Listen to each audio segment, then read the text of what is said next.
بسم الله الرحمن الرحيم الحمد لله رب العالمين بمن أندري كرو ربنا فلا ما فوي نتلفلو أبلا يفعل لمنا ما فوي بسم الله نواتي وجران أكره واتيه أكره فماين أكره فماين دوكم قلنا تبنا ko far jangoro fana kumbila asakatola ala niche ala niche inyuma nana wakoni parce que barambato dalun talala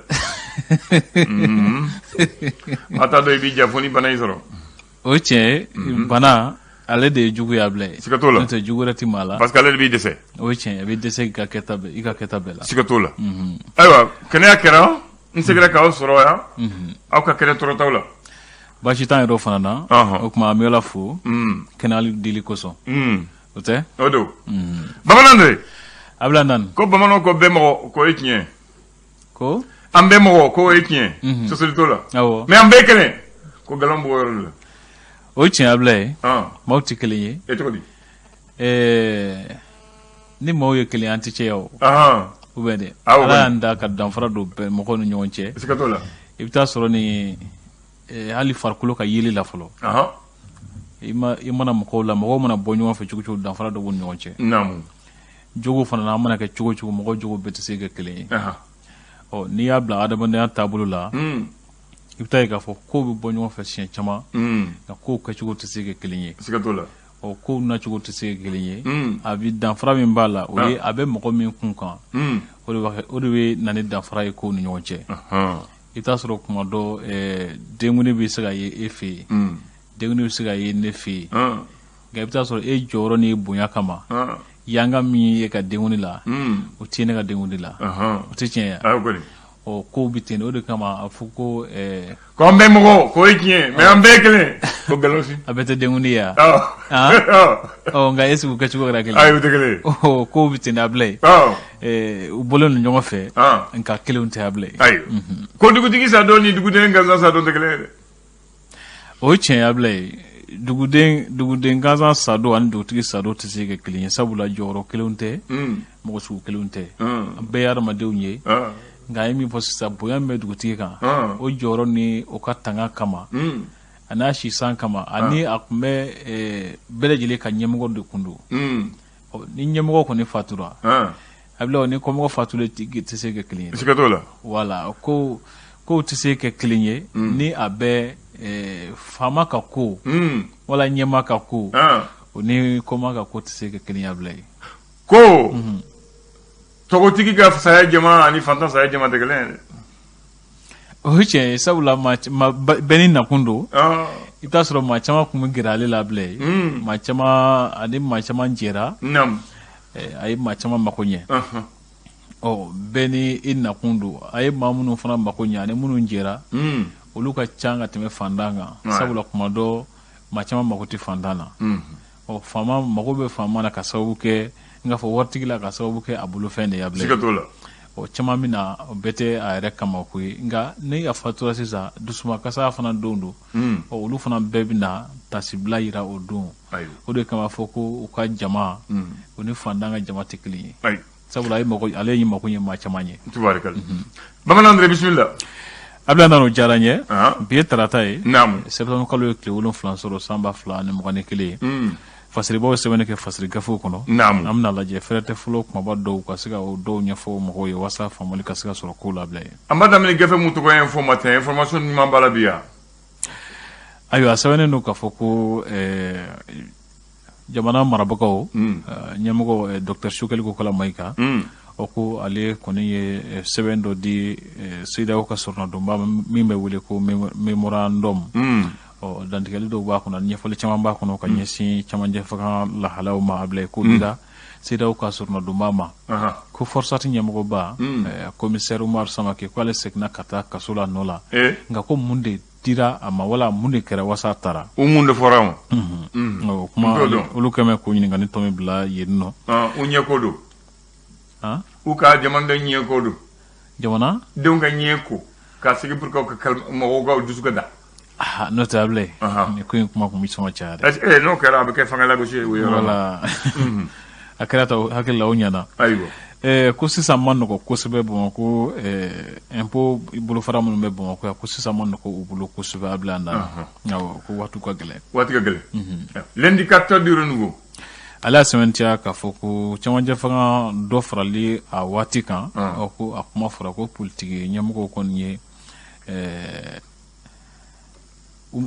a jira k'a fɔ ko olu kɔni sen tɛna se ka don o la k'olu ma jɛn ni dɔ farali ye a waati ninnu kan min yɛrɛ fana bɛ tali kɛ Musa Mara ale y'a sɛbɛntiya k'a fɔ ko pankurunba min ni jamana ɲɛmaa sa n'a kuma cayalen don i bɛ ka waati la ko ale ka gɛlɛya kɛra min ye ko pankurun nana don ale sugandira ka kɛ fanga ɲɛmaa ye don min na ko dugusajɛ ko pankurun nana k'o de kɛra ale ka kasara ye ale dun ye da dɔ la fo k'a fana fasiya ayiwa o fana ye fili wɛrɛ ye dɛ nka u yɛrɛ dama ni ɲɔgɔn cɛ don u b'a ɲɛ dɔn sisan a b'a yɛrɛ ɲini yɛrɛ ɲini to tiɲɛ bi fɔ ma fiyɛ ko sinon don min na nana a y'a kɛ commissariat de y'a san a ma fiyɛ ko korokaraw bɛ ɲɔgɔn ciɲɛyɔrɔ dɔn siga t'o la olu tɛ ɲɛmaaw ye ayiwa sinon don min na a bɛ assemblée la télé la a b'a fɔ commissariat de y'a san commissariat bɛ a sanbagaw la o ye tiɲɛ donc sisan ni ko yɛlɛmana i bɛna da i dafalen yan ayiwa an bɛ yan ayiwa an ka lajɛ ni sariya tigɛlamaw bɛ sɛgɛsɛgɛli la ko in na Ablaye min ye tiɲɛ ye hakili la o n'o fɔ an ye an ka faamuyali sɔrɔ ko la olu de bɛ jɔyɔrɔ sun ne ni kɔni an bɛ taa ka sunɔgɔ ayi an ka foyi ma tunu si jɛni kasa wula ntori ka fɛn b'a la foyi Joyila ko Asma tɔnden dɔ ko ale kɔni minɛna ka tunu n'a ye jɛkulu cɛ marifatigi dɔ fɛ minnu ma se ka dɔn fɔlɔ Ablaye an da o tɛ ɲuman ye ko Gabriel Touré la ko Gabriel Touré ni Ponge ko lafatatɔw bɛ baara bila mun na yen nɔ ko tɔndenw kɔni t'a la ka kala don u ɲina ka bɛn ni ko in ye Ablaye an da o da ka d'an na yɔrɔ gafe mun tɔgɔ l'indépendant ale ye mun sɛbɛn ale y'a jira k'a fɔ ko Forsati ɲɛmɔgɔba commissaire Umaru Samake ko ale kɔni taara ni a yɛrɛ ye kaso la kan 1 na gendarmerie la ko Goodluck Jonathan CEDEAO ka sɔrɔnadonba don Mali gɛlɛya in na Ablaye nani ko a sinsinna kan kosɛbɛ k'a fɔ ko fɛn kana fara cɛmancɛ fanga waati kan o kɔrɔ kalataw ka kɛ février nata in o bɔlen ko sa ko politique tɔn bɛ wele ko NEMA o ɲɛmɔgɔba Samba Kulibali k'ala jira k'a fɔ Mali jamana bɛ gɛlɛya min kɔnɔ sisan marakojuguya gɛlɛya de don o ko a bɛ bɛɛ lajɛlen jamanaden bɛɛ lajɛlen ka ɲi k'a k'i kungo ye walasa jamana ka se ka bɔ nin gɛlɛya in kɔnɔ cour d'assises la Bamako yan nɔ ko maa dɔ bɛ yen nɔ ale kɛra sababu ye ne ka maa dɔ ni kɛnɛ karaba maa min n'a hakili kun tɛ ɲɔgɔn fɛ kosɛbɛ ko o de kama k'u ye a jira k'a fɔ a ni san 10 kaso ka kan Ablaye Dane kɛfɛ mun tɔgɔ le sɔrɔ faso ka fasiri ɲɛta an bɛ ɲɛta sɔrɔ ayiwa hakilisigi kumaw bɛ ka fɔ sabula ko Dr Sokali Kokala Mayiga ale min ye fanga ɲɛmaa ye ko ale kɔni ye jigisigi kuma caman fɔ CEDEAO ka sɔrɔnadonba ye cɛmancɛ fanga lahalaw ko la jango min yɛrɛ fana bɛ tali kɛ kalataw kɛli la o kɛ waati fɔlen na lakanabaliya min balo ko dɛsɛ hukumu kɔnɔna na ko min bɛ tali kɛ CEDEAO jamanaw k'olu ka tɔnba kɔni ye balo tɔni 7 ani 372 ni 72 jate ko singa Mali ma ko dɔnɔ Mali ma an b'a fɔ ten balo bɛ dɔnɔ o bɔlen ko sa protection civile kɔnɔna na ko Mamutu Jara ka ɲɛnamaya bɛ cogo kura min na Ablaye Dane hakili b'a la Mamutu Jara o ye jɔn ye kamalen min y'a ka somɔgɔw bɔ ji la san min na ji bɔ o tɛ b'a fɛ ka taa ni maa ye mun ye fo i bɛ ka ko ka don o fɛn na ne hakili b'a la ale dɔ ko a bɛ cogo di a kɛra safɛrɛ ye a kɛra safɛrɛ ye a ka safɛrɛ ɲɛnamaya bɛ cogo min na i sɔrɔ mɔgɔw t'a mɛn bɔ a ye k'a lajɛ a tubarikala a ye jala sɔrɔ ale donna ni jala de ye o ne ma fili sous-officier ne ma fili a tubarikala a donna ni jala de ye a bɛ Bamakɔ a bɛ yɔrɔ jumɛn bon ma da a bɛ yɔrɔ min na fɔlɔ parce que ma ɲɛ fila sɛbɛnni kɔnɔ k'a lajɛ nka olu t'a mɛn bɔ a ye o ka ɲi n'a y'o bila le reporter an k'o ta ala jira k'a fɔ ko organe unique de gestion n'o ye ka kulu kelen sigi walasa ka kalata ko ɲɛnabɔ ko a fɔra ko a ko bɛ sigi sen kan cogo min na ko a baara ma kɛ ka ɲɛ Ablaye n'o ye chronogramme ye min yɛrɛ fana bɛ tali kɛ sariya ko siratigɛ la Forsati ɲɛmɔgɔba ka don Ablaye in kaso la ko sariya tigilamɔgɔw yɛrɛ dama bɛ kɛlɛ la ko justice ni minnu ye a civil lamɔw ye minnu tɛ finitigiw ye k'olu n'u ka finitigiw bɛ kɛlɛ la Ablaye o man ɲi Non, sariya ko ye bolo fila de ye. Fini bɛ minnu kana ani fini tɛ minnu kana. Naamu. Fini bɛ minnu kana olu ye gendarmew ni policiers ye. Fini tɛ minnu kana olu ye juges ye. Olu fini b'u kana dɛ. U ka yɔrɔ b'u kana. Ayi n ka bɛ. I y'a faamu olu fana fini b'u biri fini b'u kan. N'olu ka yɔrɔ b'u don a finmalama a bilenma o y'u ka fini de. O ye tiɲɛ. Kɛlɛ ɲinɛ o kɔ dɛ. O ye juge fini de ye. O y'u ka masaya fini ye. K'o ye juge fini de ye. Bon ni sɔrɔdasi. Olu ka fini t'u bolo fini b'u bolo dɛ. O ka masaya fini n'u donn'o la olu fana bɛ kɛ masa ye. O sɔrɔdasi fini de ko don a bilen. Bon sɔrɔdasi fini ko don. O tɛ sɔrɔdasi fini ye o ye faso fini ye. An b'a fɔ o ma faso fini. Faso fini. Faso fini. Parce que n'i y'o ta i bɛ kɛ fasoden ye i bɛ faso kunna wolo ka fasoden lakana. Ayi dɛ o ye kɛlɛ ye k'i bila o ye bilalen faso ka ci kɛrɛnkɛrɛnnen dɔ. O de don o de kɛ faso de bɛ fini d'i ma pour que k'a lakana. Voilà. Nouvelle horizon nouvelle valeur. A sɛbɛncalen don k'a fɔ politiki ɲɛmɔgɔw olu kɔni y'a jira k'a fɔ kalo 6 yanni ka se kalata ma ko a fɔra ko kulu min bɛ sigi walasa ka kalata ko ɲɛnabɔ n'o ye organisation ye ko foyi ma kɛ a baara la fɔlɔ. Foyi ma kɛ a baara la. Olu kɛlen ka lasɔmini kɛ o siratigɛ la. Ko Goodluck Jonathan k'a ni faga ɲɛmaa ye ɲɔgɔn ye Dr Sukali Kokala Mayiga ani politiki tɔ ɲɛmaaw fana ye ɲɔgɔn ye ani jinɛ ɲɛmaaw ye ɲɔgɔn ye k'a ni fasodenw cɔla tɔn fana ye ɲɔgɔn ye nin bɛɛ kɛra kunun ko a bila an da. Ale ni jamanaden gansan ye ɲɔgɔn ye wa. Fasodenw cɔla tɔn. Ayi u b'anw ɲininka jamanaden gansan. Est-ce que n'o bɛɛ bɛ se ka ɲɔgɔn ye. Olu fana kan ka kungo ko wele. Ayi n'a ni société civile mɔgɔw ɲɔgɔn. Olu kɔni t'a la olu ye politicien. An ka société civile tɔgɔ de b'u la sinon politicien an b'u ɲɔgɔn dɔn. O tiɲɛ société civile dɔw bɛ yen olu ka ɲi nka olu fana da tɛ kuma la. Voilà o de ye jamanaden gansan ye. Voilà. Mun ta ye tiɲɛ yɛrɛ faso ko. Nata ko tɛ poste ko tɛ. O ye tiɲɛ ye. Ko Turki jamana ɲɛmaa. Ale ni colonel Assimi Goïta kɔni masalala ko Erdogan y'a sinsin n'a kan kosɛbɛ k'a fɔ k'u ka kalata ninnu labɛn teliya la a bila dan. U ma se la téléphone de la. K'u ye kuma kɛ téléphone na. Sinon Assimi est-ce que Assimi taara dugu la. Ayi Assimi est-ce que kabi Assimi kɛra ɲɛmɔgɔ ye a taara dugu la. K'a kɛ président kɔni a ma taa dugu la fɔlɔ. yanni a ka sigi a taara CEDEAO ka tɔnsigi la. Badako banna ne hakili t'a la k'a bɔra dɛ. Ayi ale yɛrɛ a sigilen don a bɛ fɛn kɔrɔsi la fɔlɔ. U kun y'a wele k'a ka taa Côte d'Ivoire a ma sɔn ka. N'i ka sigi cogo ma ɲa kan y'o de dɛ. Sinon dɔ bɛ fɔ i kɔ. O kɔni siga t'o la dɛ. Ayiwa. Mali Tribune. Ale y'a jira k'a fɔ ko minisiri kɔrɔw minɛli la ka taa kaso la. Ko sariya dɔnbaw kɛlen don k'u hakilila di a ko kan. U ɲɔgɔn soso la.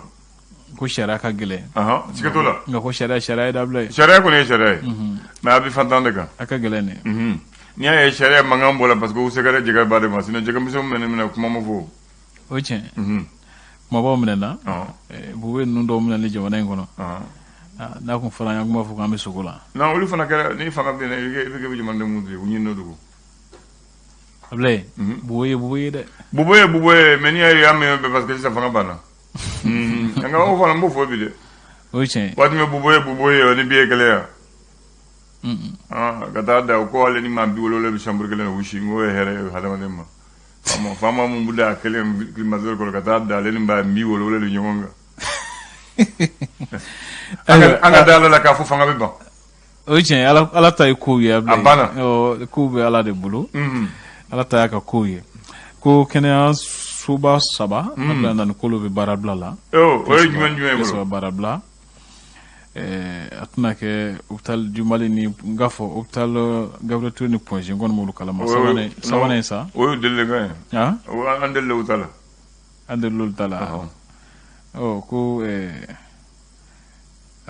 ma fili. Centre dermato de l'Institut Marchou olu fana b'a la. Jigironi. Banabaa ko yɔrɔ. Olu fana b'a la ko tile 3 de don. Hakili la sini ale bɛ ban. Sini a bɛ ban. Ala kan kisi u tɔɔrɔ ma. N'i ye sɔgɔmada kunnafoni teliw y'abila ye. Naamu. An bɛna lajɛ tilegan fɛ k'an nɛn don dɔw ni ɲɔgɔn cɛ. Sisan an ka jamana nin na sariya de ko sariya de bɛ sariya kunbɛn. K'an ka sariya dɔ de ta. Yɔrɔ bɛ yɔrɔ la baarakɛya bɛ yɔrɔ la grève kan ka don diɲɛ ɲɛmajɛ la. Ka grève u ka grève ta. Ka grève kɛcogo o kan ka ye ɲama sariya kan k'o encadrer. An kana bɛɛ to yɛrɛ ma dɔrɔn parce que sariya ko grève don dɔrɔn n'i wuli dɔrɔn i bɛ taa grève la.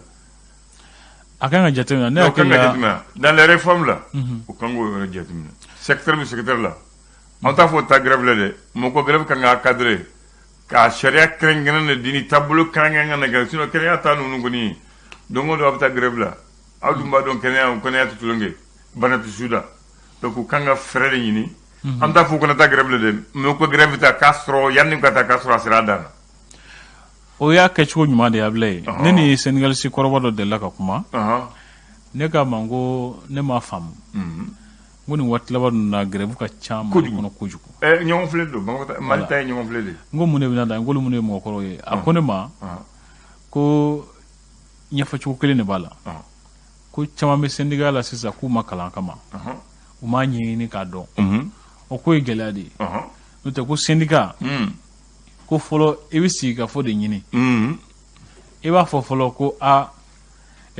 na soro sisa ko barakala do be no sisa ko war do tiga di abe gere nyemo wala folo ka fo a nunu ga war tiga di ay fere ka ka nyini nu ma so nam ni nyema so ala abi soro ka sebenu ke ka ke officiellement ka sebenu ke ka lettre chiuma ku la somi nam ni nyemo go so ba munu mula ko lu funa la somi ka nyini si ka fo ka ke folo yani ka so préavis ma déposer nam o na kera sisa ko abi fasa tenya nyewre ta la ko syndicat décelé ne bita grève la mais syndicat kele ke mine folo ma ga grève yi o mali ko no wala kera o ne ko ngo ne akila ba si dara grève la FS ne fa da grève la bana ko kumfuleni do for la bakari ga do ko faranga o de ga dabla o e bi mali syndicat be syndicat bu kulubala mais wuta grève la haluta sara ko kulubala o kulubala no fana sigi chugo do kanga jatemina de kulula bla o kele aflana barablake fo baka kele mo mun ko tu barablake o buta o balu ka barake o dik mango droit de grève ka sharia de kanga kala afora ibita grève ulo ba don fana ko e flera min fota par exemple examen nu temena sisa e wala metri chama kanu kata barake me o chama balikata kata bali ma do la o ta foy ko sura da ne tara lise ma bidala la ko karamu ko jole no buka do balikata fo ko ka so no te sharia min fo abla ne go ki ta grève la to e ka su ne go mta barake ne ta nga barake we ne ka droit fane ante nyu nyesira la jago te nga de ka syndicat wala jago te nga ta ba ali be syndicat la ni ka grève ma kuma mene ntita wala jago te fo mo ko do mais wulu ta veille ke pour que grève que réussi ko ta mo bali boni ko bita mo boli ka ta ka bar la frère sarasu o wona sarasu de voilà olu ka nga minere do e ba fo bita bureau datu bureau ita de facendo ita konte facendo boy ga so boy tu ga so do joro de ita ni di ta ko joro babla bureau ita e manga datu e manga bureau datu wala ka mo ro bali kata to grève le mais mo sheka o ma bureau datu ma bali kata barala fo mo ko don do woni mango grève ni réforme menaya la loi de la grève là ko kanga réviser fiete loi la ko andan munu me ga la wala de ay me ka blala comment tala ka blala ay ko kanga shara la wala de voilà c'est ni mo mi ni ke ça bene président ko ka kany grève ko grève c'est un droit mais on va encadrer école kramago juge un docteur aka grève ko hayana ka ta grève la bu sekande ala fa ay droit de ka encadrer pour que ka ta grève la fo abol do dal do de faire na ka ta grève depuis ayo que grève no gara fo ko am su ko nyona fana ke o mun su ko am se ka ke jango ko ku na réforme no ga yele mamun ne ils n'ont qu'à profiter des réformes pour réviser le code de la grève au Mali là. La loi qui encadre la grève là on doit réviser. On doit mettre des garde-fous pour sécuriser l'intérêt collectif au dépend des intérêts particuliers. Surtout yoro do be no ya fo chugo na sesa kenya ko kalango sharia ko ajate kanga mine de kanga jete kanga mine parce que nunu ye jamana nglumo de o voilà ajate bla demsonu e ga ami sansaba ami nga sansaba wo kalantike malla pratiquement fodige o nyumay o nan turate nu amna tabulu jumenga ama frianuga ala ka bonte heray mo sa furake sisa ni re bana ala kana to bana do ki mine mali ngono ayo ko ko holoy na furo ko do tro be grève la kuma be bita do ko a grève bi kuma be bita are travail bi e do tro fana a jate ganga mine ko ni bi ga fo chugo na akila ko nga shara ta ka jate mine ka woluma ka nyenu ta na fo ta grève le mais pour que ta grève la fo ga ka tabane de awo amina va kelka gelea voilà awo itraore jité kambe amba